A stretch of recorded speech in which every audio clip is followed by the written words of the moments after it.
भिरिया सिटी खां रिपोर्ट करे राजा हुसैन सोलंकी। भिरिया रोड जे सांगी शाख के 150 फुट घारो 100 एकड़ ते बीठल फसल पानी हेठि अची वियो। आबादगारनि जा मथे ते हथ 8 ॻोठ पानी हेठि अची विया। सांगी शाख जे RD 63 वटां घारो लॻण सबबि आबादगारनि मुनवर कीरियो, शम्स कीरियो, शौकत कीरियो ऐं ॿियनि जो 100 एकड़ ते बीठल फसल कणक, कमंद, सरियह, सौंफ ऐं चौपायो माल जो चारो पानी हेठि अची वियो। आबादगारनि जा मथे ते हथ अची विया। इन सिलसिले में आबादगारनि ॿुधायो त आबपाशी अमले जी नाअहली सबबि सांगी शाख के घारो लॻो आहे ऐं आबपाशी अमले खे बार बार कॉल करण जी पर उन्हनि को बि तहरुक न वरितो। नई शाख खे पोयां बंदि करायो वियो, जंहिं सबबि वधीक नुक़सानु थियण जो थियो आहे ऐं असांखे करोड़नि रुपयनि जा फसल वधीक ॿुॾण जो ख़दशो आहे।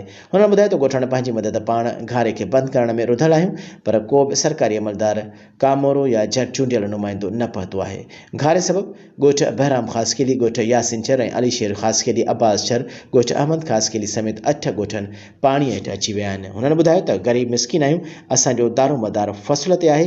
हुननि आला अख़्तियारनि, आबपाशी खाते जे निगरान वज़ीर, आबपाशी सेक्रेटरियुनि ऐं ॿियनि खां मुतालबो कयो त सांगी शाख ते मुक़ररु अमले खे फौरी तौर हटाए घारो बंदि कराए नुक़सान खां जो अज़ालो कयो वञे।